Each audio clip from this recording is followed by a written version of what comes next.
Welcome back to the Southampton save here on the ChesnoidPlays channel. Thank you for your support on this save so far. We are very nearly at 20,000 subscribers. We've jumped nearly 1,000 since the beginning of this save. So give yourselves a pat on the back. Thank you very much for that support. It's really appreciated. Do ensure that you continue to drop likes on the videos. It's really genuinely helping the channel grow. So I'd appreciate it if you did. And of course, if you're not subscribed, but you're enjoying the content, then do subscribe and you won't miss out on any further videos. Speaking of earlier videos, yesterday I asked you what the hell to do with a bid from Ajax for Tino Livramento. We've just exited the recent transfer window and Ajax came through and were like, we'd like your right back.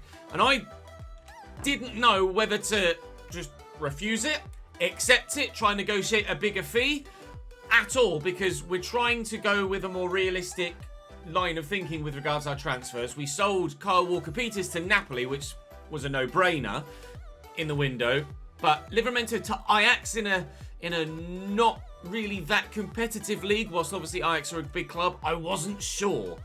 So I asked you guys, and the overwhelming consensus was to keep Tino at the club. All of the top thumbs up comments were saying, don't sell Tino Livramento. So based on your feedback and your feelings, we will be rejecting that bid for Tino Livramento, and we will be pushing further on through the course of this month.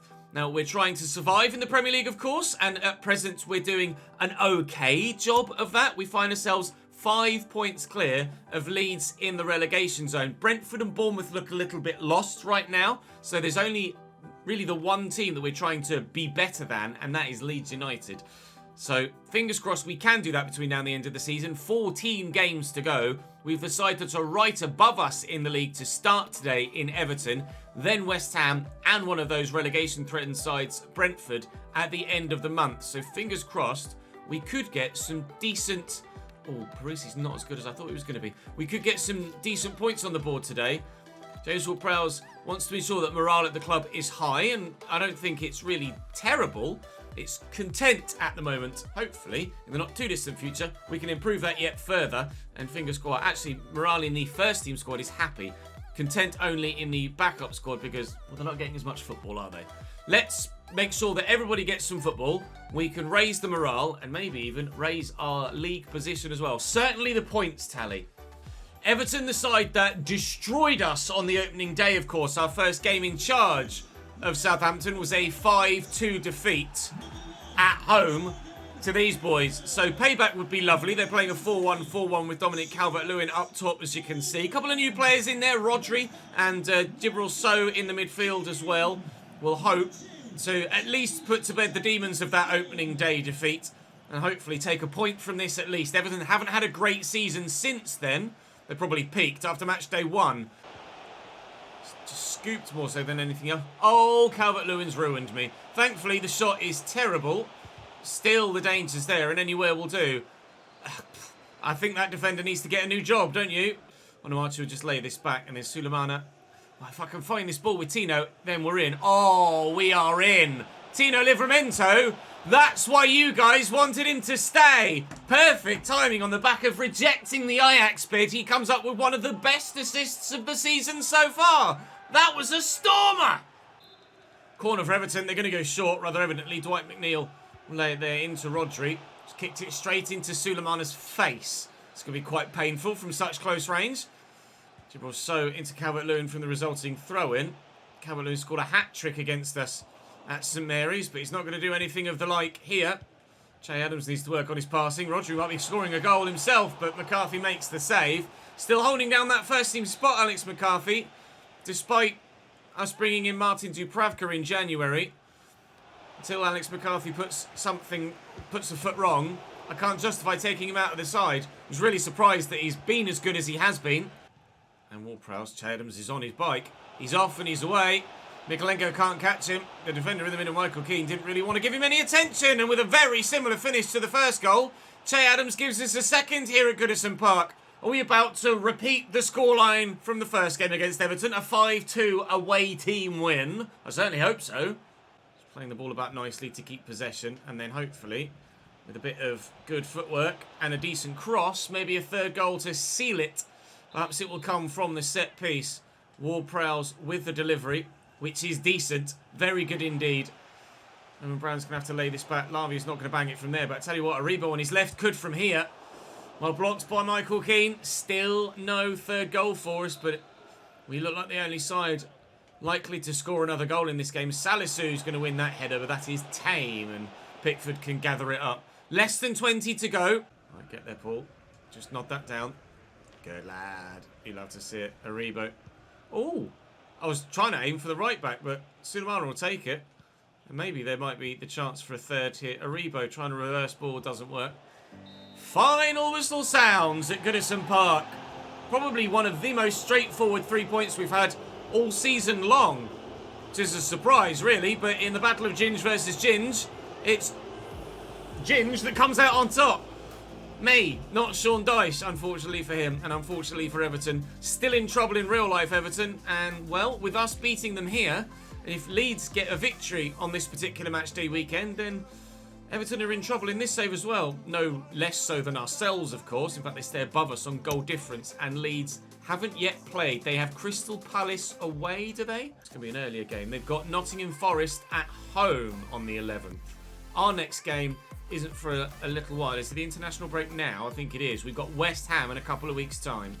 The Hammers bring with them Łukasz Fabianski, Vladimir Kufau, Aguer Keira, Zuma and Bashish, Declan Rice and Tomasz Sutek in the midfield as a pivot with Jared Bowen, Maxwell Cornet sat either side of Gianluca Scamacca up top for the Hammers. It's a good 11. They're on 39 points compared to our 26, so certainly having a much better season than us, West Ham. But at home, and having just beaten Everton, we're not going to be as much of a pushover as the Hammers might hope that we would be. Onuachu in the middle. Maybe from the free kick that comes from Yuri Bashish's handball. Let's see what James Ward-Prowse can do from this position. We'll put a decent amount of power on it to try and find the far side of the box. It's a great delivery, and Joe Aribo's header draws the save out of Łukasz Fabianski. Fantastic header from Joe Aribo, and a brilliant save as well, down low by the pole. That was on its way into that bottom corner. That's a quality stop, to be fair to him. Up we go. No. Lavia, first time volley from there. No. Second time efforts, just as bad as the first time volley probably would have been. Nice tackle by Tino. West Ham have stepped. That'll be a card, but he's not even going to book him, is he? He has lunged at me there. Oh, he's done me there. Maxwell Cornet.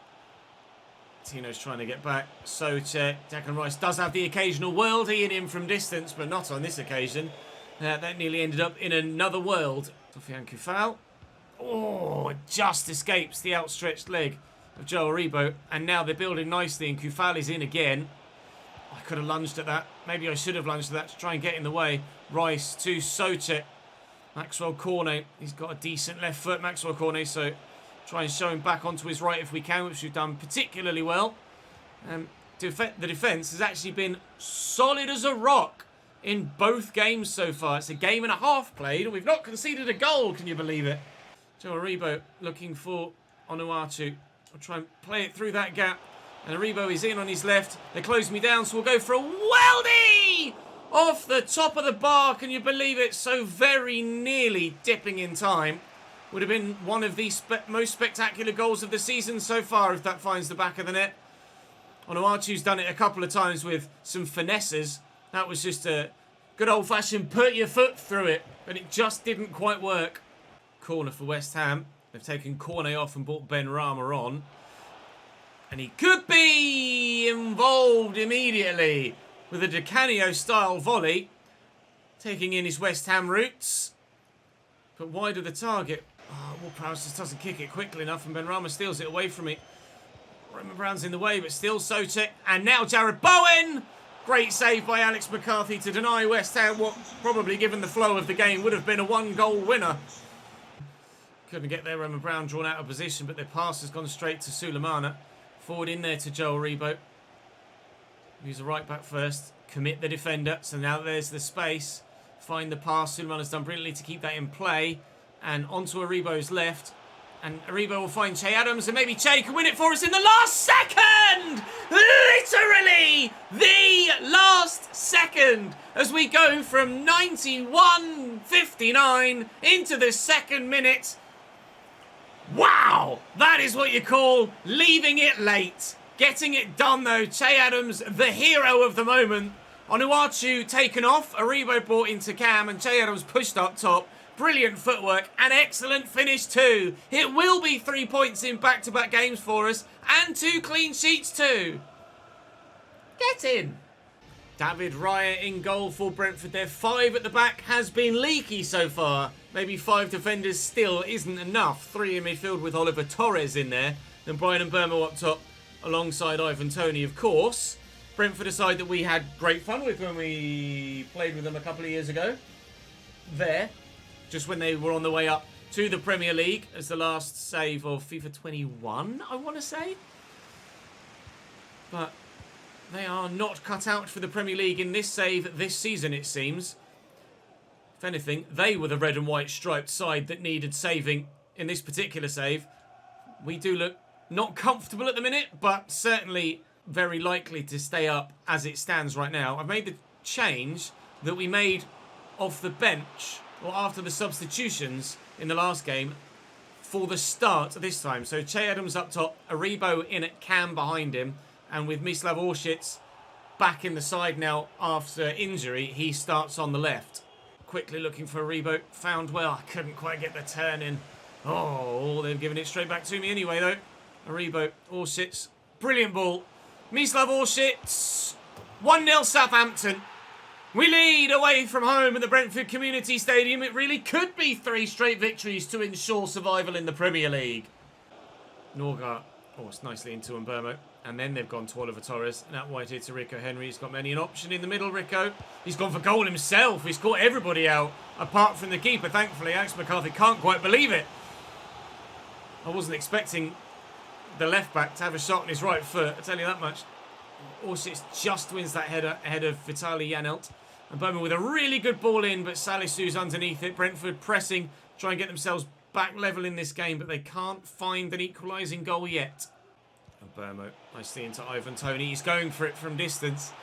Brentford haven't really caused Alex McCarthy any issues so far in this first half. They've had a couple of efforts, but they've been like that, just tame. Now watch Ivan Toney bang this into the top corner. Roman Brown in the way, given away. Alex McCarthy down low very well indeed. Oliver Torres not getting the equaliser with seconds to go in the half. Roman Brown, I should probably have looked to clear it, but I felt like it was safe enough to try and play that pass. Just 2 yards away with seemingly no one around him. Oliver Torres just decided he wanted to have an absolute lunge at it and managed to get there. Vitaly Janelt from distance. Alex McCarthy is a man possessed since finding his way into the starting lineup. He's been so good. And again! Hickey's a heavy touch. He's got the pace to get away, and Toney's there, and they do have an equaliser. Brentford, they're not going to lose this game as it stands now. They might be picking up one more point, which could be vital for their fight for survival, but they do look a little bit doomed, if we're honest. No triple clean sheet in a row for Alex McCarthy, given his heroics in the first half. I'm a bit disappointed for him. Ping. Well up. Can I get there? No. Oh, what a ball. Rico Henry, can he deliver? We found Ivan Toney, and, well, if it weren't for Roman Brown's intervention, maybe the man in the middle might have put Brentford ahead here. The crowd roaring their team on. Is it going to channel the energy into a performance? That's cleared away off the line by Suleiman, although the keeper did seem to have it covered. Oh, I read that but couldn't quite cut it out in time. Ivan Toney with Salisu, he's done him. It's absolutely sent Salisu, and it's 2-1 Brentford. Oh, I thought I had him covered there as he broke through. Salisu's positioned brilliantly, but the turn of direction from Ivan Toney's just caught Salisu's feet underneath himself. I was ready for it there. Just about to step in with a tackle, and Toney started a different way. Absolutely brilliant from Ivan Toney. And he may well, with a brace now, win Brentford this game. It could be a massive turnaround for their season. And maybe we aren't as safe as we thought we might be after the back-to-back victories against Everton and West Ham. Trying to outmuscle Aribo, Aaron Hickey. He's not going to do that. Onuachu. And here's Aribo again. Now he's on his left. And this time he tucks it home brilliantly. Joe Aribo's the man of the moment, away from home here. He might have missed one a moment ago. No mistake, second time around. We are level away from home. We do not want to lose this, thank you very much. Very tidy finish. In fact, worth another view. Onuachu off the bench with the assist. Excellent finish, right inside the far post. Ref. Oh, we might be in trouble here. I just did a little bit of a skill move just to waste a bit of time. And the referee is going to brandish a straight red card. He went to the top pocket, I wasn't sure. But Nurgar went for the ball as Onuachu did the little fake Rabona. And to be fair, he slid next to me and I've almost run into him. I think a red card's actually a bit harsh there. It was just mistimed rather than malicious. But Brentford now down to 10. Which not only is going to affect them for the rest of this game, but potentially the rest of the season as well. There's not much time left in the game. A matter of seconds almost. So I don't think we're going to be able to utilise it to our advantage to go and find a winner. But it's certainly going to affect Brentford for the rest of the season. Certainly for the next 3 games anyway. Or as it should be anyway. It should be 3-game suspension. Unfortunately in FIFA, don't even think about it, Ivan. In FIFA, you only get a 1-game suspension for straight red cards, regardless of the actual offence. Should be different than that, I think. It should be able to tell the difference between a second yellow card, red card, and a red card for malicious intent or dangerous play, etc. And you should get a 3-game ban for a straight red card. Maybe it's something I can suggest to the devs, who knows. All we know is that we were able to pick up a draw away from home against Brentford there, thanks to Ivan Toney's brace. They were, well, a lot of their chances came in flurries, so they weren't actually as dominant as perhaps 11 shots might tell you. Alex McCarthy did have to make a number of saves right at the end of the half, though, to ensure that at the time we didn't concede any goals. Dubravka came in, but unfortunately for him, as we're saying about Stuart Armstrong, the team has to come first, and at the minute, the team that is playing very well. Ivan Toney, perhaps, showing up a couple of flaws in our defence, but I don't think there are many flaws in our defence at the minute. So with 7 points picked up from those games, we kind of needed to, really, with Chelsea and Arsenal coming up. Leicester away, if it were real life, would be not as difficult a game, but on FIFA, get the feeling that that is going to be pretty tough. Although Leicester are only 6 points above us in the league. Leeds have won on match day 27, so they're up to 21 points. The gap is 9 points now down to them, rather than the 11 that it had grown to.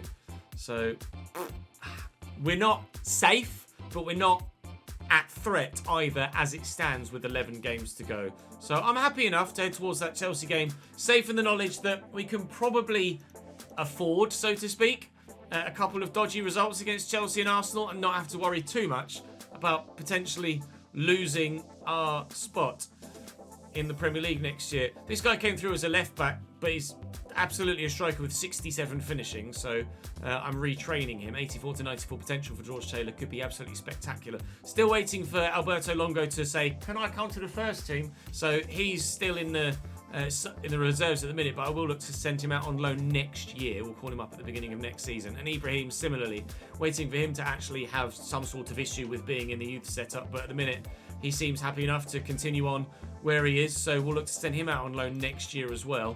We've got some good potential young players coming through here at Southampton, and some really good potential young players that are already in the starting lineup. Maybe Aribo in at cam and Che Adams up top and Orshik's out on the left could be the way forward, although Aribo did score that equalising goal there from the left after we brought Onuachu back in. So let me know in the comments section, if you've made it this far in the video, whether you think I should maybe move Aribo to cam and start Orshik and push Che Adams forward as a permanent change, or an Onuachu to the bench, or maybe we should leave it as is. I'll take your feedback for that, and I'll maybe mention that at the beginning of the next episode as well. But for now, that's all for this one. Thank you very much for watching.